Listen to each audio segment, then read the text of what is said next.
Welcome to the Hot Seat Interview. I'm your host, Maggy Martinez, and today Clayton County voters are getting ready to make one of the most important decisions about the future of District 1. For years, residents have voiced concern about the pace of progress, economic development, infrastructure, improvement, public safety, and the effectiveness of county leadership.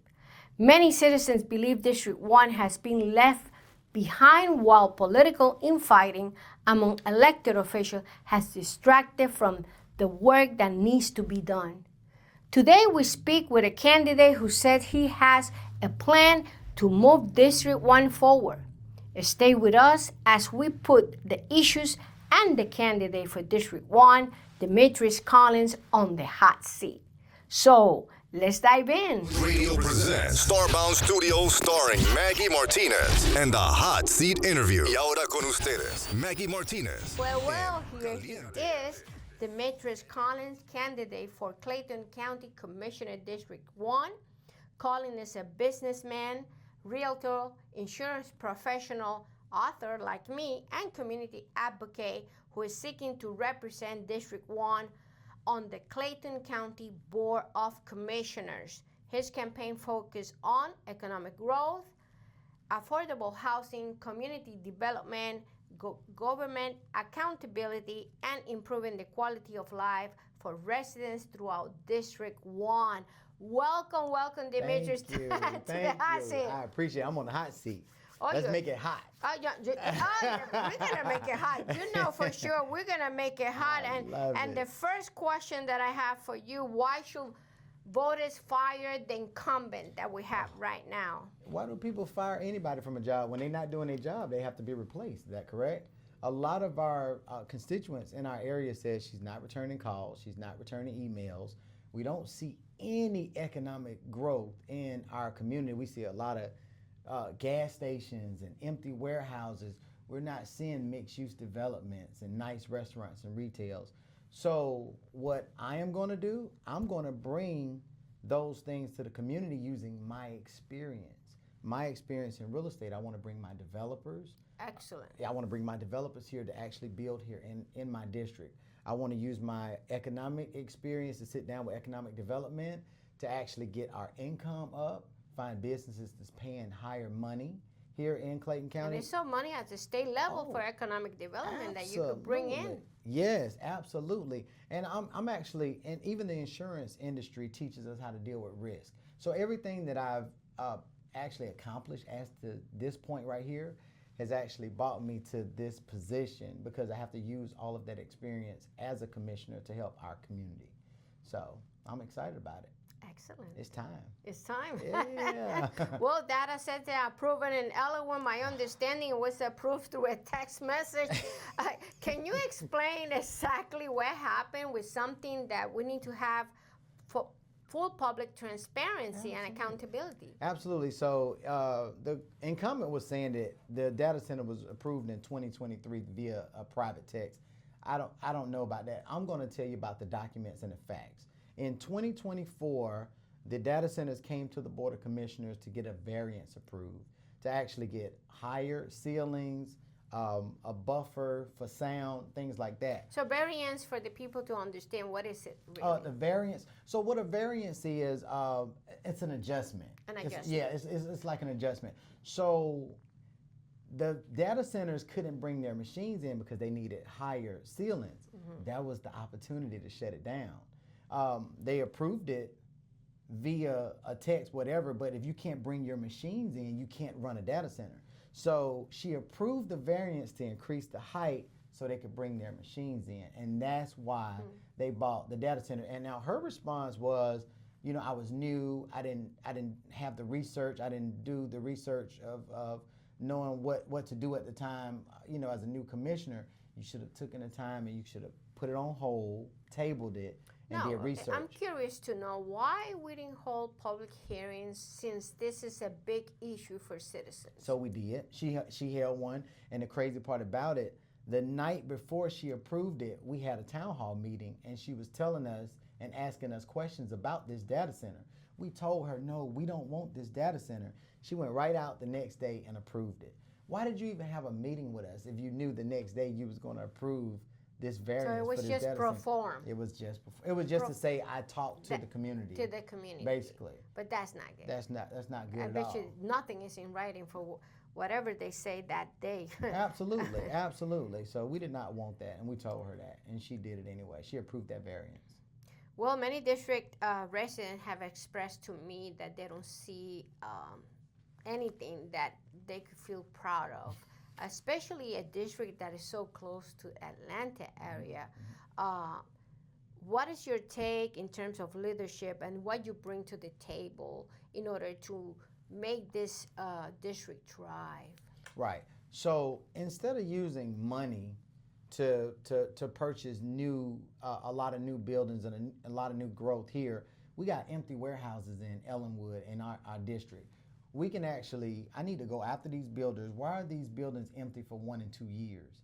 We need to rezone these buildings. We need to actually make mixed-use development with things that we already have. Jonesboro by Mount Zion also has a problem. Absolutely, absolutely. Ellenwood, those are some of the things I want to do. Take some of the land banking area. So people are dumping trash on just land bank area, just dirty, just undeveloped land. We can actually take that land and develop it into something to where it won't look like a trash dump. Like, we can take what we already got and work around it instead of, trying to use money to rebuild a whole lot of new stuff. That stuff will come, but we have to clean up what we got first. In terms of data center, does that bring to the county funds, or this is just something that really doesn't? Because my understanding, some of them have some exceptions in terms of tax breaks. So that's the first part. Why would you give $1 billion corporation a tax break to come to our county? She gave them she approved a tax abatement, a discount for them to come to our county. That's the first thing she did wrong. And data centers don't bring jobs. It's only a handful of jobs. I think anywhere from 15 to 30 employees in a data center. So we're not bringing jobs, and they only pay taxes once a year. We need sales tax dollars. We need retails that's going to be turning sales tax what is money. Moving the Exactly. Restaurants and stuff like that. Not a data center that's going to pay once a year on a discount. Incredible. Yeah. Well, we are talking with Demeitrice Collins. He's running for District 1 for the Board of Commissioner of Clayton County. I wrote a book. It's called The Secrets of Campaigning, 40 Years of Experience. It's available on Amazon, $25. Give it to your candidates that are running for office. Absolutely. Give it to your daughters for what? To develop leadership. Or buy it for yourself so you know exactly what a candidate goes through, because they go through a lot. I know. I needed that book like 9 months ago when I got started.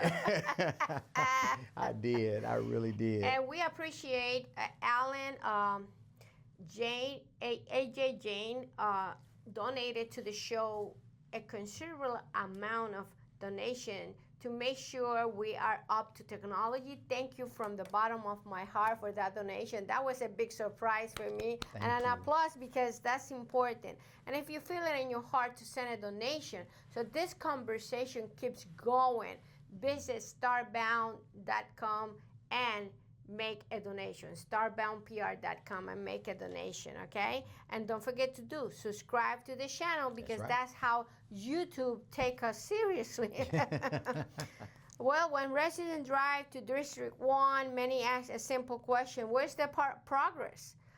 Can you identify 3 major improvements that you want to bring to the district? So the first thing I want to use my real estate experience to actually bring attainable and affordable housing to District 1. But guess what? We got to clean District 1 up first. I know a lot of, the current commissioner was talking about beautification. So we can do beautification, we can actually do beautification projects, but it has to be ongoing. We can't just go and just pick up trash and clean up one time. We got to actually have systems in place. Perfect example.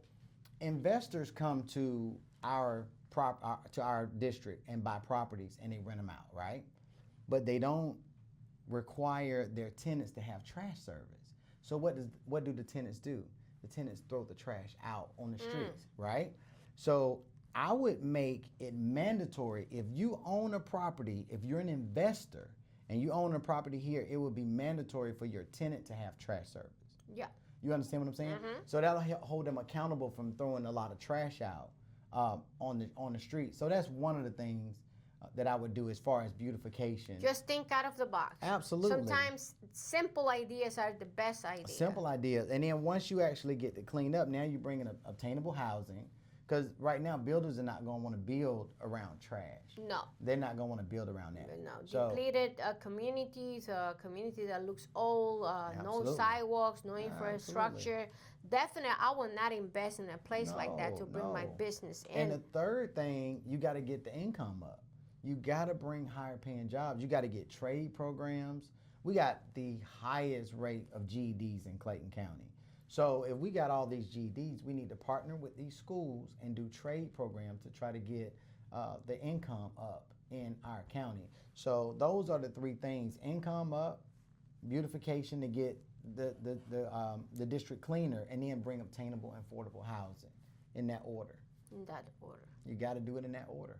Definitely, because if not, investor will not come in, and Exactly. the economy move as we see all this pieces put in place, because Yes, if ma'am. not, nothing is going to happen.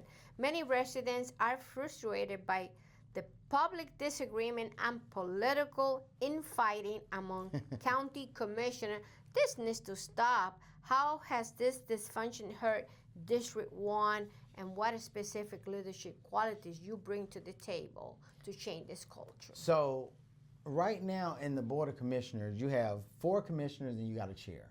All right, 3 of the commissioners have built an alliance. It's just like reality shows. You know, everybody got to build an alliance to survive. Right. They've built an alliance to further their agenda, not to survive. But their agenda may not be the best agenda for our district. So we got to break that alliance up. This alliance, these 3 commissioners vote the same way every single commissioner meeting. They're a team right now. But so the other 2 can't get anything done. So my goal is I'm not going to actually take any sides. My sides are to the people and That's right. and the people in my district, my And constituents. their interests. Right. So once I come in, we can break that up and it can be a fair vote. We can get a fair 3 votes. And that's what we need right now. And that's what I'm going to bring, integrity, and I'm going to make sure that my constituents are good.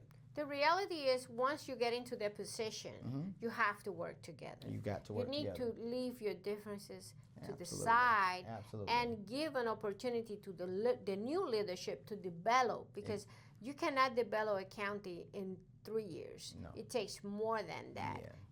And your ideas are good. Well, taxpayer expects results, Right.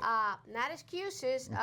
If elected, what measurable goals will you set for yourself, and how will voters judge your performance? So the first thing I'm going to do is audits. I mean, we got to, right now the money's being mismanaged in Clayton County. So I want to do audits, because we got to take our taxpayers' money need to be actually going toward things that's going to help our district. I want to do a forensic audit. We have A forensic audit costs a lot at the of sheriff's money. department. It does, but if you're actually mismanaging more than the audit cost on a continuous basis. I understand. You understand what I'm saying? So this is what we have to sit down and investigate. Right now, we keep getting audits blocked. The current commissioner blocked the audit, and the other commissioner is married to the sheriff that we're trying to do the audit on. So of course, I don't even know if she can even vote.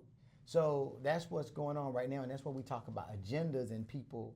And what having is their the own- main issue that an audit needs to be performed So right with now, the sheriff's office? we under the old sheriff, Victor Hill. I don't know if you remember Victor Hill. Yeah. Victor Hill made his jail work. It wasn't any deaths and all that stuff. Right now, they're saying they have bed bugs, unlivable conditions. They need more money for more staff, more. I mean, they just need more money. We've given them money, and they need even more money. But when we look on our documentation, we're seeing canceled checks for trips and police cars to employees and suits and artists coming in doing pictures. like we watching these canceled checks and showing that the sheriff department is not doing what they're supposed to do with the money. So we want to audit to make sure that this is actually true. Are they really? And who approved the budget? Who approved the budget? Mm-hmm. So right now the Board of Commissioners approved the budget, but it's held up right now because of Sheriff Allen's wife can't vote because it's her husband. So it's 2 and 2, so it's stuck right now for the other 2 commissioners. Don't tell me that. Yeah, that's what's going on. Well, economic development or anti-promises, what specific projects, investment, and business initiative will you pursue during your tenure? Okay, what projects the first thing, like I said, I've already spoke to one of my developers that's super excited.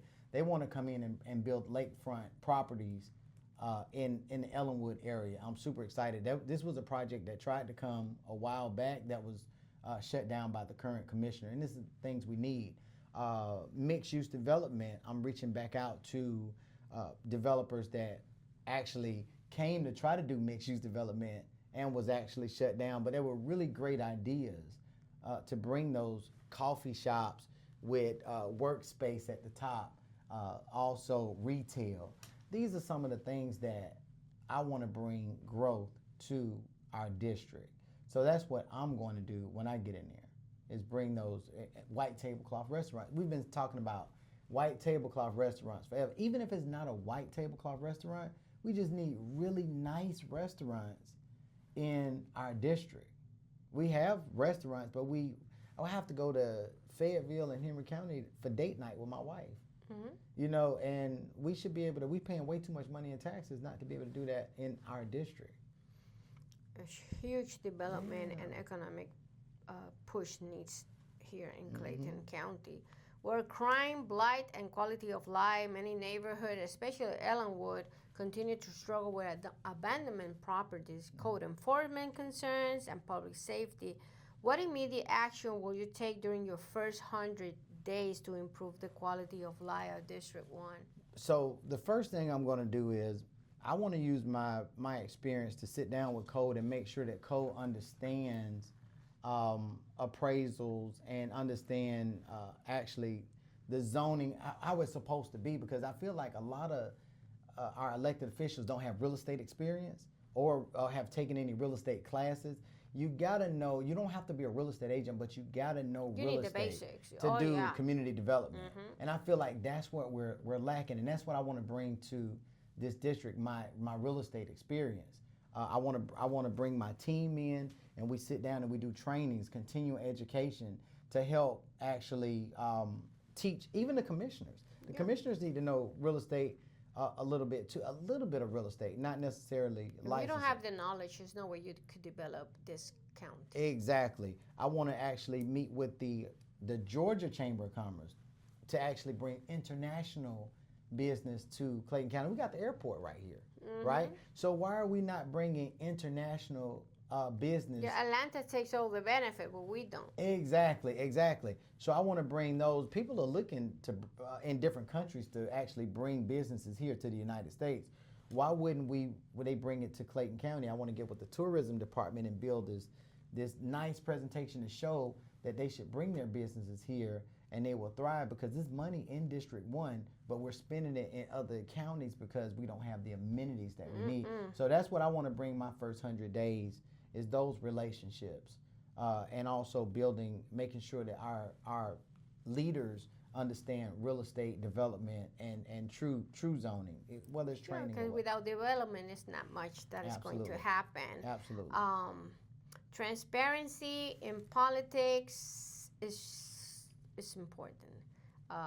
Sometimes people think once they get into office, they don't have the need of being in contact with the community. Right. You know, they think just because you put it in social media, people will see it. That's not the case, necessarily. So what specific commitment can you make today to ensure transparency and direct communication with the people of District 1? So 10 years ago, I started a nonprofit with my mom. It's called the Clayton Collins House of Hope. We actually celebrated our 10-year anniversary this year, and the city of Forest Park gave us a proclamation for everything that we've done in the community. So if my people follow me, they will see from when the government shut down, we were right here in the community feeding. I partnered with Kimberly James, City Council, to get food to the community because they couldn't feed their families. When the holidays come or when it's cold, we make sure that our kids have coats and scarves and hats. Whatever the community need for the last 10 years, they've been able to reach out to me and my charity to actually, and we actually provide resources or we actually take care of them. And that's what we need. We need someone that's in the community, like boots on the ground already, and can hear and understand the needs and wants of the people. And that's what I've been doing for the last 10 years. That is and that's awesome. what I'm going to continue to do. And everybody have my cell phone, my personal cell phone number. So I let them know transparency. I'm going to get his personal phone Absolutely. number. I want you to call me and I want you to hold me accountable for what I'm saying. If you need something, you don't have to call the office, call me. That's if right. it's a problem. And that's what I'm giving my people. Now, you need to tell us the name of your mom. Yes. So my mom is Kathy Perkins, but we call it the Kathy Collins because her first name is Kathy, my last name is Collins. So let me tell you what happened with that. My mom was so excited about starting this nonprofit. She wanted to provide resources for like women that had kids and then just didn't have, the resources that they need for the children. As soon as we started the company, she got Alzheimer's. Oh. So I didn't want to step away. I wanted this to be her legacy. So me, my wife, and my wife's mom, we're actually her caregiver right now. Okay. So we're making sure that her legacy lives on, and we're doing the work on her behalf. So it's hard. It's really hard being a caregiver. It's hard, but... And running a campaign, and real estate, and insurance, and my wife works for the government. Ooh, you know and her how mom it worked is. for the school system. So it's a lot, but you know what? I feel like God hasn't put too much on us because we're actually maintaining it right now. Well, every candidate talks about change, but what specifically makes you more qualified than your opponent? And why should voters believe your vision will produce a different results? And I want you to look at the lens and talk directly to Clayton Absolutely. County. So we go back to finance. With a finance experience, it's so much easier to work with economic development to bring the higher paying jobs and to bring change financially to our county. With the real estate, it's easy with 25 years experience to bring our developers and our builders. We've already built a relationship with these people. They just need better leadership. They say they don't trust the leadership right now to bring that stuff to our district. So that's what makes me qualified. Insurance. You have to deal with risk every day. What does commissioners do? They deal with risk in the community. So these are things that I'm certified and I've been trained and got certificates for and licenses that I want to bring to the community. The nonprofit organization is actually in the community. What do commissioners do? They're in the community dealing with problems every day. Everything that a commissioner does, I've been doing for the last 25 plus years, and now I'm just ready to do it on a bigger scale for my community. So that's what made me qualified for this position. Well, every guest get the hot seat question. What is the single biggest failure Clayton County leadership over the last several years, and what difficult decision will you make that the current leaders have avoided? So the biggest mistake, the biggest failure I feel like Clayton County has made is putting their personal needs and agenda ahead of the constituents. Building relationships to further your own, needs instead of the community needs. While 80+% of the community taxpayers' money is actually funding the county, okay? It's our job as commissioners to bring those businesses here to relieve some of that burden on our constituents. And I feel like they have failed to do that.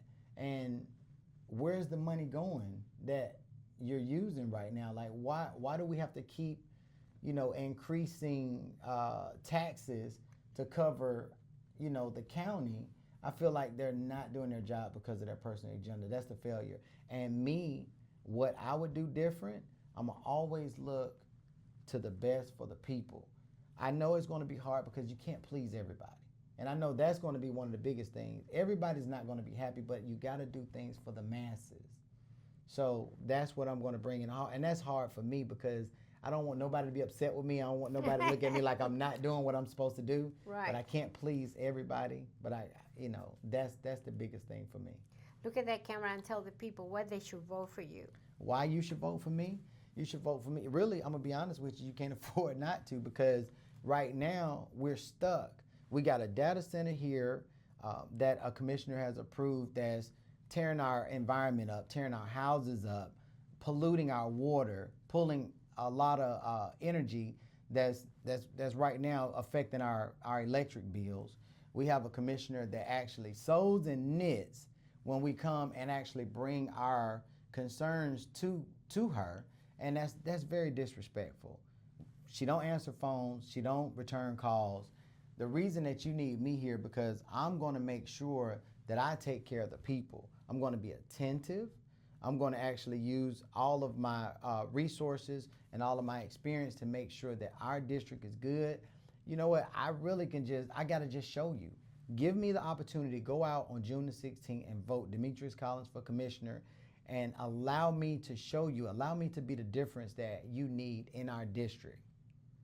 Thank you. Thank you for coming, Collins, to the hot seat. Thank you. You enjoy it, eh? I did. Yeah, I love the hot seat. I appreciate you. Well, to our viewers, thank you for tuning in. Democracy works best when you go out and vote. That's Look right. what happened with Trump administration and our president. Remember, election has consequences, and informed voters make stronger communities. That's right. This is Maggy Martinez, the hot seat interview. Until next time.